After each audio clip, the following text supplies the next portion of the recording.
A very warm welcome to you all in my YouTube channel DPS Tutorial Classes. This is Divya and you are at the right place if you want to know about the physics of class 10th.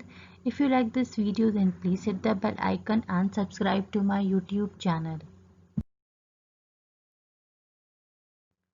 Class 10th में हम लोग जो chapter study कर रहे थे that was electricity और last की classes में हमने जनरली इलेक्ट्रिसिटी के बारे में जाना, इलेक्ट्रिसिटी नेचर के बारे में स्टडी किया।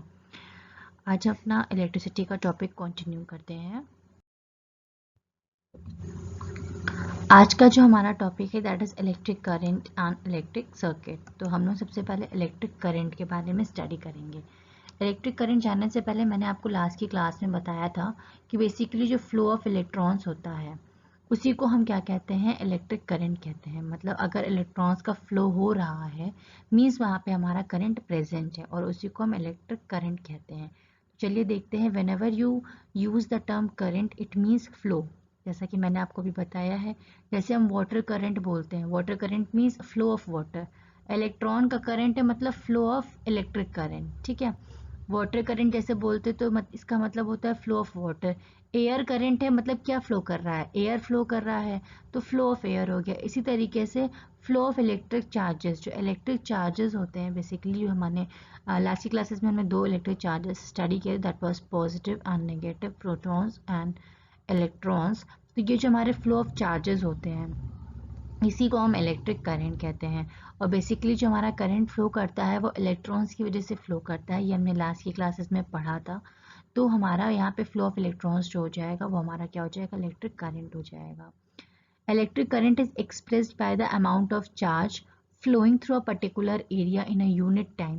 किसी पर्टिकुलर टाइम पीरियड में किसी पर्टिकुलर एरिया से कितने नंबर ऑफ चार्जेस हमारे फ्लो कर रहे हैं उसी को हम क्या कहते हैं, इलेक्ट्रिक करंट कहते हैं। या हम उसको ये भी कह सकते हैं rate of flow of electric charges. Rate of flow of electric charges का मतलब सिंपली यही हुआ कि किसी पर्टिकुलर जगह से किसी पर्टिकुलर एरिया से उस टाइम पीरियड में कितने हमारे इलेक्ट्रॉन्स फ्लो हो रहे हैं उन्हीं को हम क्या कहेंगे, फ्लो ऑफ इलेक्ट्रिक चार्जेस कहेंगे या इलेक्ट्रिक करंट हम कह सकते हैं। In an electric circuit, the direction of the electric current is taken as opposite to the direction of the flow of electron. बहुत ही ज़्यादा इम्पोर्टेंट हमारी लाइन है ये, आपको पता होना चाहिए कि जो हमारे चार्जेस होते हैं वो हमारे नेगेटिव से, चार्ज इलेक्ट्रॉन है बेसिकली, ठीक है। तो हम इलेक्ट्रॉन्स कंसीडर करते हैं तो इलेक्ट्रॉन्स के ऊपर चार्ज कैसा होता है, हमारा नेगेटिव चार्ज होता है। तो मीन्स चार्जेस जो होते हैं वो कहाँ से मूव करेंगे, नेगेटिव से पॉजिटिव की तरफ मूव करेंगे। आप इस तरीके से याद करिएगा कि चार्जेस जो होते हैं बेसिकली फ्लो ऑफ करंट जो हमारा होता है वो बेसिकली इलेक्ट्रॉन्स की वजह से होता है। इलेक्ट्रॉन्स के ऊपर कौन सा चार्ज होता है, इलेक्ट्रॉन्स के ऊपर हमारा नेगेटिव चार्ज होता है। तो चार्जेस जो हमारे हमेशा हमारे नेगेटिव से पॉजिटिव की तरफ मूव करते हैं। और जैसे हमारे चार्जेस मूव करते हैं, जैसे चार्जेस हमारे नेगेटिव से पॉजिटिव की तरफ मूव कर रहे हैं तो इलेक्ट्रिक करंट जो हमारा है वो उसकी उल्टी डायरेक्शन में मूव करेगा। Means it will move from positive to negative. तो ये बहुत इंपॉर्टेंट है, ये लाइन में भी यही बताया गया है कि इन an electric current circuit the direction of electric current is taken as opposite to the direction of flow of electrons। मतलब जिस डायरेक्शन में हमारे इलेक्ट्रॉन्स फ्लो करते हैं उसके अपोजिट डायरेक्शन में हमारा इलेक्ट्रिक करंट फ्लो करता है। तो इलेक्ट्रॉन्स हमारे चार्जेस जो हमारे हैं वो हमारे नेगेटिव से पॉजिटिव जाते हैं, तो करंट जो हमारी वो हमेशा पॉजिटिव से नेगेटिव की तरफ मूव करती है। Current is the rate of charge if a net charge is q flows across a cross section of a conductor in time period t, then the current through the cross section is I is equals to q upon t या q is equals to it भी हम कह सकते हैं। जहाँ पे q हमारा charge है, I हमारा करंट है और t हमारा टाइम पीरियड है। कितना चार्ज किसी पर्टिकुलर टाइम पीरियड में किसी भी क्रॉस सेक्शन एरिया से फ्लो कर रहा है उसे हम किस चीज से डिफाइन करते हैं, करंट से डिफाइन करते हैं।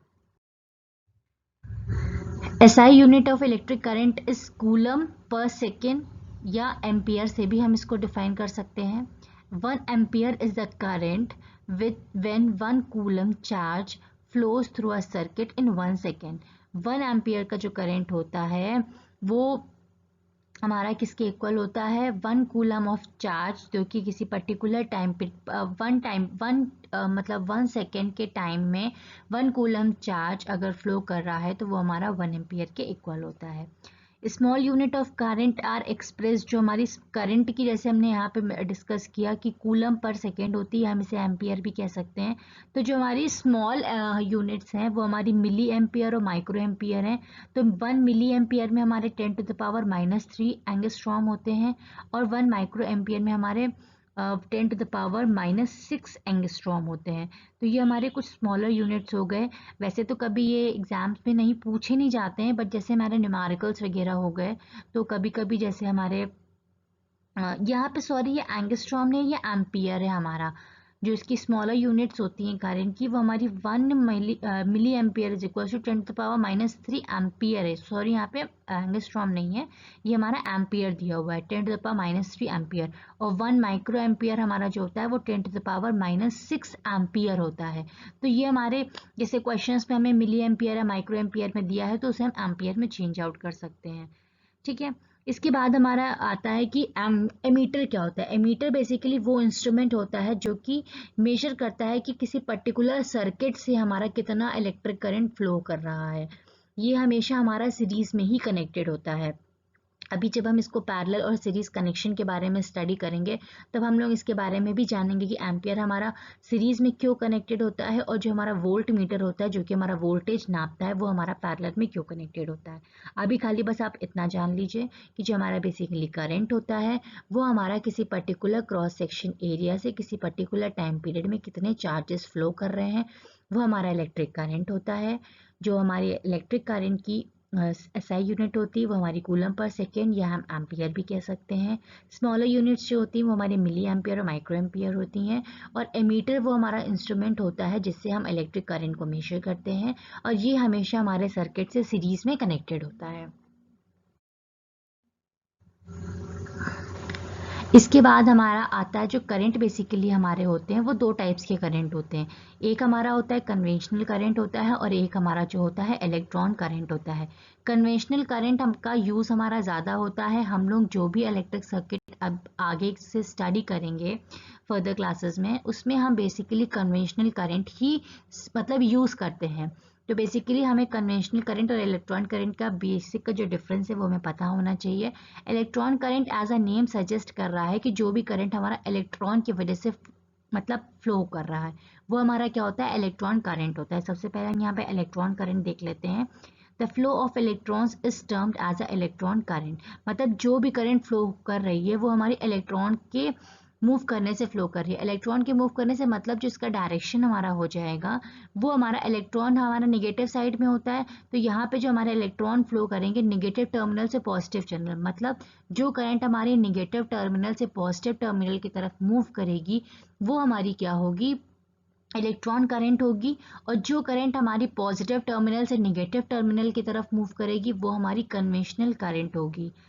यहाँ पे दिया भी हुआ है conventional current it is the current flow out of the positive terminal through the circuit and into the negative terminal of the sources.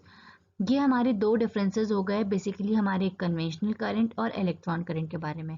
Electron current से आप बेसिकली बस इतना याद रखिए कि जो हमारे इलेक्ट्रॉन के फ्लो की वजह से जो इलेक्ट्रिक करंट फ्लो करती है वो हमारी बेसिकली इलेक्ट्रॉन करंट होती है। और इलेक्ट्रॉन्स हमारे निगेटिवली चार्ज होते हैं इसलिए यहाँ पे जो करंट हमारी फ्लो करती है वो निगेटिव से पॉजिटिव डायरेक्शन पे फ्लो करती है। कन्वेंशनल करंट जो होती है वो हमारी पॉजिटिव से निगेटिव मूव करती है। और हमने अभी लास्ट के इसके पहले वाली स्लाइड में चीज़ स्टडी करी थी कि जो हमारे इलेक्ट्रॉन्स होते हैं वो हमेशा हमारे निगेटिव से पॉजिटिव मूव करते हैं। इस वजह से जो हमारी करंट होती है उसकी अपोजिट डायरेक्शन पे होती है तो वो हमारी पॉजिटिव से निगेटिव होती है।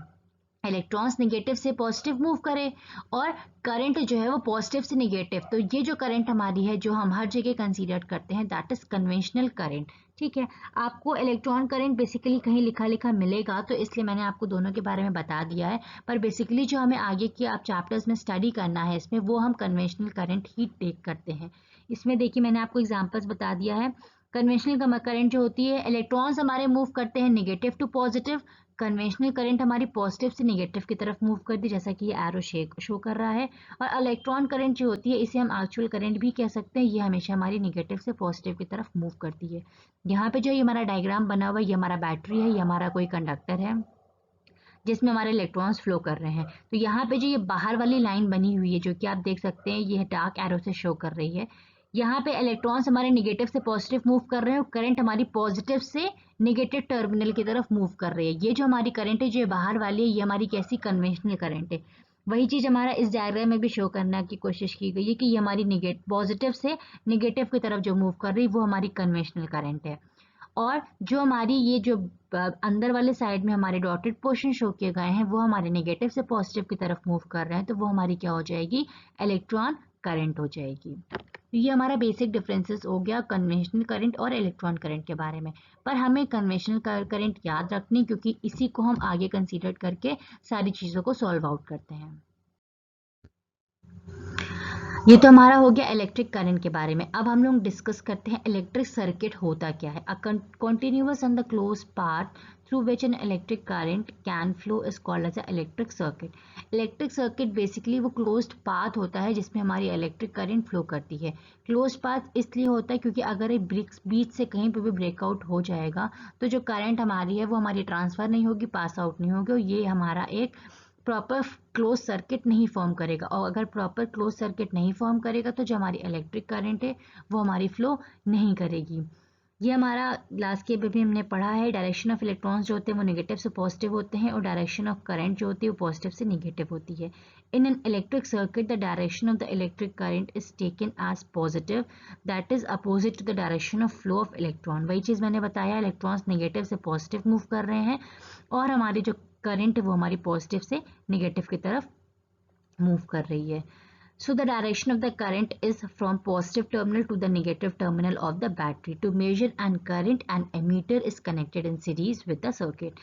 और इस करंट जो करंट हमारी सर्किट में फ्लो कर रही है उसको मेजर करने के लिए हम एक इंस्ट्रूमेंट यूज करते हैं that is known as ammeter. ये हमारी इलेक्ट्रिक करंट को प्रॉपर मेजर करती है कि हमारे सर्किट में कितना करंट फ्लो आउट कर रहा है। इसके बाद हम देखते हैं कि ये हमारा एक सिंपल इलेक्ट्रिक सर्किट है। इसमें एक सिंपली बैटरी लगी हुई है, एक स्विच लगा हुआ है ऑन और ऑफ करने के लिए। ये हमारा बल्ब हो गया और ये हमारा सिंपली वायर हो गया। इसमें हम और भी चीज़ें यूज़ कर सकते हैं जैसे कि हमने यहाँ पे बल्ब के साथ साथ एमीटर यूज़ किया। एमीटर को हम सीरीज में कनेक्ट करते हैं और वोल्ट मीटर को हम पैरेलल में कनेक्ट करते हैं। ऐसा क्यों करते हैं वो हम लोग आगे की क्लासेस में डिस्कस करेंगे जब सीरीज और पैरेलल कनेक्शन स्टडी करेंगे। अभी आप इतना याद रखिए, एमीटर हमेशा हमारा सीरीज में होता है और जैसे कि ये वोल्ट मीटर देख सकते हैं ये इसके पैरेलल में है। जब हम सीरीज और पैरेलल कनेक्शन डिस्कस करेंगे तब बताएंगे कौन सी चीज़ें सीरीज में होती हैं और कैसी पैरेलल में होती हैं। तो ये हमारा बेसिक सर्किट हो गया। इसमें रियोस्टेट बेसिकली वो होता है कि जो हमारे वेरिएबल रेजिस्टेंस, रियोस्टेट को ही हम वेरिएबल रेजिस्टेंस भी कह सकते हैं। रेजिस्टेंस मीन्स क्या होता है, रुकावट। जैसे हमने 10 एम्पियर का 10 हमने ओम का रेजिस्टेंस लगा दिया तो उसमें मतलब जो रेजिस्टेंस है हमारा वो 10 ओम का है। तो उसी तरीके से जो रियोस्टेट होता है उसमें बेसिकली बहुत सारे ब्लॉक्स लगे होते हैं कि हम अपने सर्किट के अकॉर्डिंग जिस हिसाब से हमारा करंट फ्लो कर रहा है, अगर हमें करंट को कम करना है तो उस हिसाब से हम रेजिस्टेंस को एडजस्ट कर देते हैं, कम ज़्यादा कर लेते हैं। तो अगर किसी पर्टिकुलर कोई रेजिस्टेंस लगा हुआ है, जैसे हमारा 10 ओम का रेजिस्टेंस लगा हुआ है तो वो हमारा सिर्फ 10 ओम का ही रेजिस्टेंस तो हमारा रोकेगा। अगर हमारा रियोस्टेट लगा हुआ है तो हम अपने सिचुएशन के अकॉर्डिंग रेजिस्टेंस को वैरी कर सकते हैं। मीन्स हमारे इसमें चांसेस ज़्यादा होती हैं कि हम अपने करंट के अकॉर्डिंग रेजिस्टेंस को वैरी कर दे without disturbing the electric circuit. तो ये हमारा सिंपली बेसिक इलेक्ट्रिक सर्किट के मतलब डायग्राम हो गया कि हम किस तरीके से इसको रिप्रेजेंट करते हैं। The simplest electric circuit is a close composed of a battery, जैसा कि देख सकते हैं बैटरी है यहाँ पे, प्लग स्विच है एंड अ बल्ब जो कि हमारा रेजिस्टेंस की तरह ऐड करता है। Other essential part of the circuit includes the key हो सकती है हमारी, इसको हम स्विच ही कहते हैं। वेरिएबल रेजिस्टेंस जिसको हम रियोस्टेट कहते हैं। एमीटर जो होता है करंट को मेजर करने के लिए होता है और हमारा वोल्ट मीटर जो होता है वो हमारा वोल्टेज को मेजर करने के लिए होता है।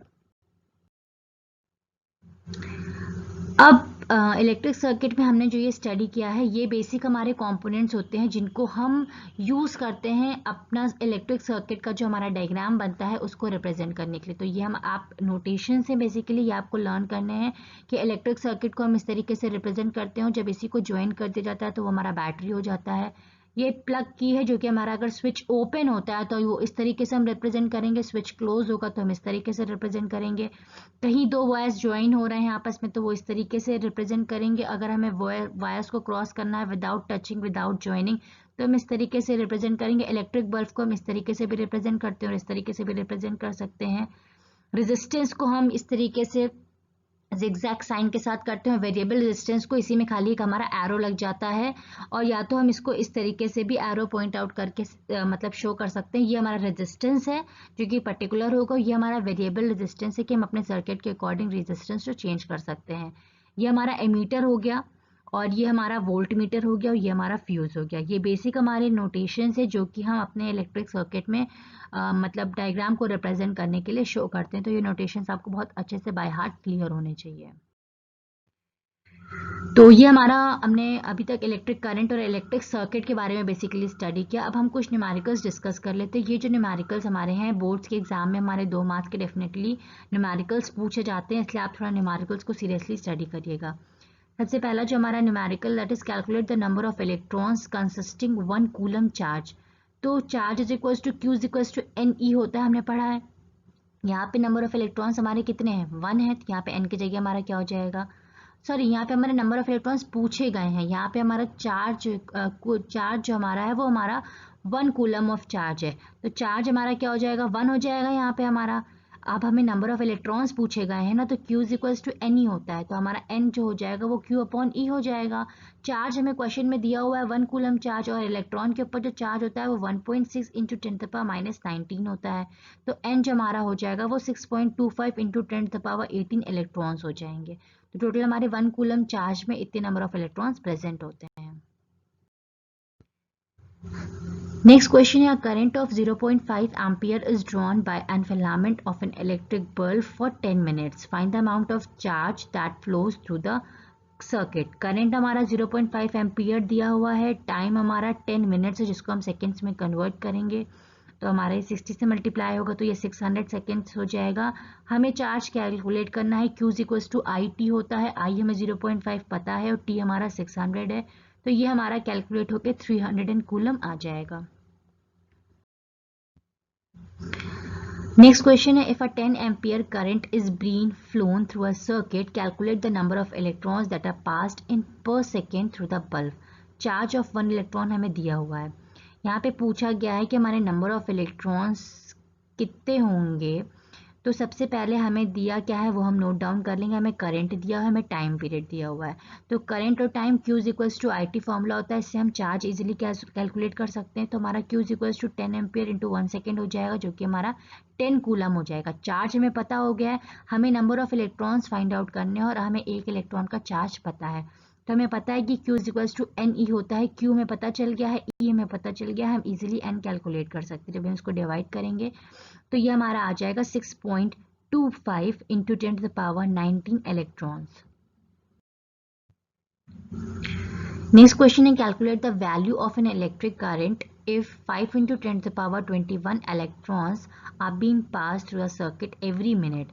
नंबर ऑफ इलेक्ट्रॉन्स हमें दिए हुए हैं 5 into 10 the power 21, her minute pass out हो रहे हैं, मतलब 1 मिनट में 60 सेकेंड्स होते हैं, तो टाइम हमारा 60 सेकेंड्स हो जाएगा। चार्ज हम इजीली कैलकुलेट कर सकते हैं, Q इक्वल्स टू हमारा आई टी होता है और Q इक्वल्स टू हमारा एन ई भी होता है। अगर हम इन दोनों ही इक्वेशंस में Q की जगह Q को एक तरह से इक्वेट कर दें तो हमारा I T is equals to N E हो जाएगा। ठीक है, हम इसको 2 तरीके से भी फाइंड आउट कर सकते हैं। हमें करंट फाइंड आउट करना है ना, और हमें एन और ई दोनों ही पता है, तो इसमें हम Q की वैल्यू पहले चाहे तो फाइंड आउट कर लें, फिर यहाँ पे पुट अप रख के हम यहाँ से हम I कैलकुलेट कर सकते हैं T से डिवाइड करके, या तो हम ऐसा भी कर सकते हैं कि दोनों को हम इक्वेट कर दें, ये हमारा I T is equals to N E हो जाएगा और I की वैल्यू हमारी एन ई अपॉन टी हो जाएगा। N हमें पता है नंबर ऑफ इलेक्ट्रॉन्स, E हमें चार्ज पता है कितना है, नंबर ऑफ 1 इलेक्ट्रॉन पे चार्ज जो हमारा है, और टाइम पीरियड हमें पता है, तो हमारा यहाँ से N जो आ जाएगा दैट विल बी 13.33 एम्पियर। तो आज के लिए बेसिकली इतना ही था। आज के क्लास में हमने इलेक्ट्रिक सर्किट और इलेक्ट्रिक करंट के बारे में स्टडी किया। होप सो आज की क्लास में जो भी डिस्कस किया गया है आपको अच्छे से क्लियर हो गया होगा। इन केस अगर आपको इस लेसन से रिलेटेड कुछ भी डाउट होता है तो आप कमेंट सेक्शन में अपने डाउट लिखकर क्लियर आउट कर सकते हैं। And thank you for watching this video and keep supporting.